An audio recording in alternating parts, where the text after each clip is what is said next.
Hello everyone, Justin here, and today I thought I'd talk a little bit about mechanical pencils just because they're one of my favorite drawing instruments.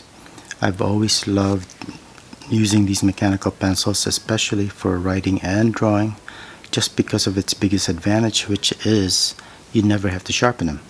So this particular pencil, all of these pencils have a 0.5 millimeter lead, very thin, always sharp, and it's so easy to advance. So you always have the lead, never have to sharpen it, and it comes, depending on the particular pencil you have, it can hold up to 10 to 12 pieces of lead, which are about that long.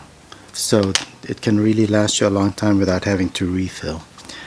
The biggest disadvantage for drawing at the time for me was that all of these pencils come with HB lead, which is basically like a regular pencil like this, which is great. I mean, depending on the pressure that you put on the pencil, you can get soft tones to relatively dark tones. But the game changer for me was finding out that the lead actually can come in different grades of softness or hardness. Like this, for example, this one is a 4B, and they actually are available in a wide range of hardness, up to I think 6B, maybe even softer. But going back to the regular pencils, I also have a whole bunch of regular drawing pencils, and as you can see they come in different grades, and I have them from 4H to 6B, 8B, and I found that I rarely used more than 2 or 3 of these. Usually I will use like an HB or a 2B, like here, and a 4B or a 6B for the darker tones. The rest I wouldn't use. So what I do now is I have different mechanical pencils. I've bought different mechanical pencils over the years, and what I do is I only use 2B and 4B lead. So 2B for all around drawing and 4B for the darker tones. And just to keep it simpler, you know, as you buy these things, they come in different colors. To keep it simple for me, what I do is I always buy some black, and the black always have 4B lead. Makes it easy to know what lead I'm using. And the other colors are always have 2B or HB lead, which come with the pencils, like I said, and I'll just use that interchangeably with the 2B lead. So, and by the way, the lead is very cheap, especially if you buy it in bulk like this. I buy this off Amazon, and it's very cheap. So let's go back to these. You could buy really cheap ones, but I would recommend not using those. The ones that, you know, you could buy 10 for say $1 or 10 for $2. The lead is usually terrible. They break easily. The mechanism is cheaply made and break easily. This is one of the cheaper ones, but these actually turned out pretty good. These are Zebra M301, and usually come in a blister pack of 10 for fairly cheap. These are the cheapest ones I have. I think they maybe cost $2 each, roughly.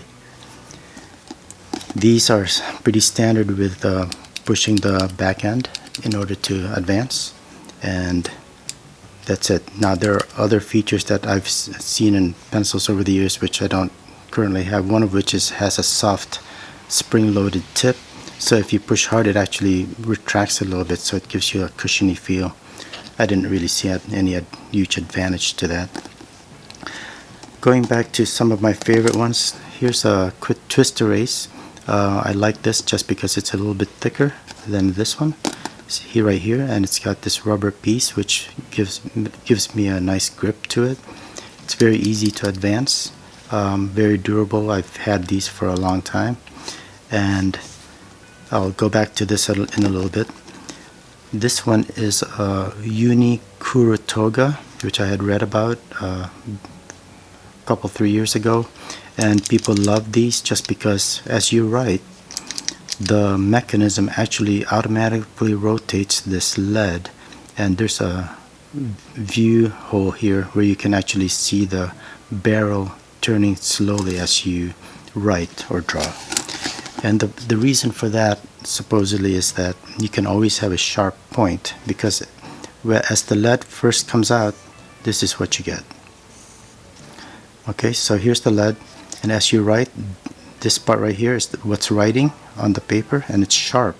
But as you write, that wears down and you get an angled tip. So now you get this wide area where you're drawing and you get a wide tip. And so the idea is that this rotates constantly, so you're not writing on this wide area and you get like a sharper point. The problem with that is that I don't really notice that really, because it rotates too slow and you always get this wide area touching the paper. What I find easier to do is, as I get down to this, which is actually great for, say, covering a lot of areas like this, but then as I need like a sharper point, I just rotate the pencil a little bit and then I'm back to having a sharp point. And then if I need to go back to doing this, I'll just go back lightly over what I already did until I get my wide area, my angled tip again, and then continue on with shading. So, you know, it's very easy to get a sharp point on the paper simply by rotating. So I didn't really find this particularly useful, and it actually costs more than these other ones. I believe you can buy these for like $4 to $6 each, depending on, you know, you buy two for $10 or $12, I can't remember.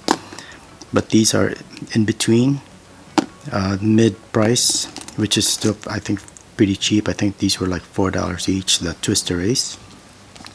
But going back to some of these, the other advantages. Oh, here's another Kuro Toga, just a different design. Actually, it's the same design except it's just a different color. And as I mentioned, this one would have the 4B lead, the softer lead, and this would have the 2B lead. So another thing to look at is the eraser that comes with the pencil.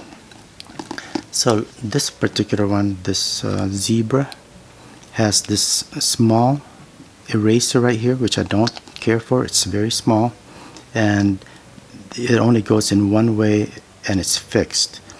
As the eraser gets worn down, it becomes even with the plastic barrel here, and it's no longer usable. And then it's more difficult to take out, because you gotta actually use something sharp to pull it out. And there you go.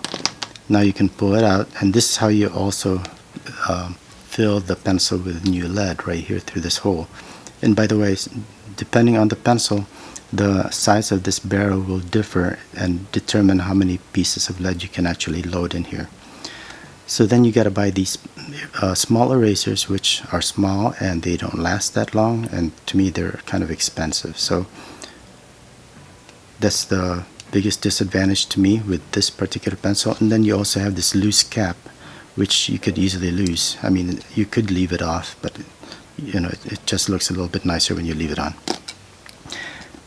So let's go back to this Kuro Toga, and it has the same small size, except at least this one has a separate metal holder.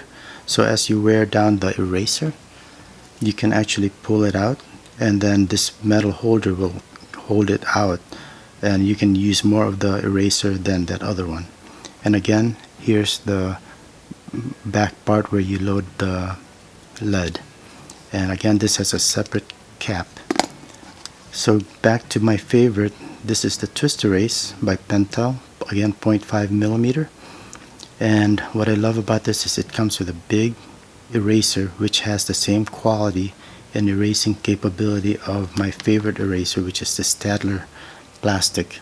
It doesn't smudge, it erases very quickly, and it's nice and wide. And not only that, but it's huge. Oops. So this is how big it is. It's actually a lot longer than this, and you have a lot of eraser to use, and it's a really nice quality, and it's very easy to adjust. You just twist it and you get more eraser.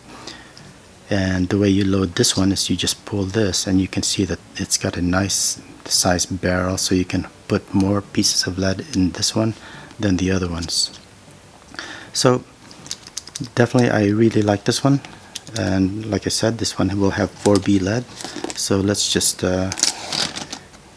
draw a little bit on this. So as I first draw, I probably don't have this or this, but as soon as I start shading, I'll get to a lead tip shape like this, and it's very easy to then do some shading like this. Okay, so then as soon as I want a sharper line, all I need to do is twist it a little bit, and now I can put in some of the finer details, and I'll just constantly turn it a little bit, and I will get the sharp or the thin lines that I want. As far as rotating the pencil to get a sharp point, that only applies when the lead is securely held by the mechanism inside, which is usually most of the case when the lead is sufficiently long. But let me just show you what's inside here. And in here you have this mechanism, which as you push the button, it advances it automatically by half or 1 millimeter. But at some point this lead will be too short, and then you'll have this piece of lead that's out here, and it's no longer held securely by this. What it is holding is the next piece of lead, which helps to continue pushing this piece of lead out. So at that point, that lead will always rotate to its flattest point, which is this. So at that point, if you need to use a thinner line, you may need to change the angle of your pencil like this, or just push it all the way out, and then use the next piece of lead. Okay, so to retract, obviously you just push this in and push this back in. So one of the disadvantages of a pencil like this with a thin lead, obviously it's more difficult to cover large areas. So let's say I'm drawing the hair here. What I'll tend to do is I will just use more of a line technique to cover bigger areas like this, or I will just quickly shade it in like this, and maybe smudge it using a piece of paper, tissue, or my finger, or even a Q-tip.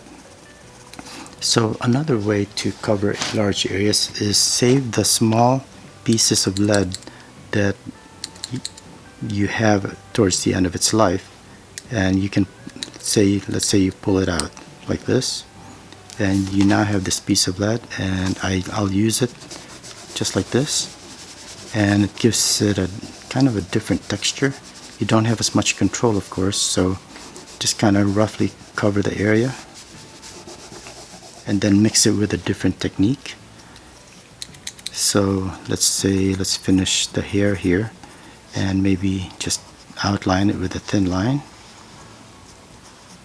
and this way you can also not waste the small pieces of lead that you end up with.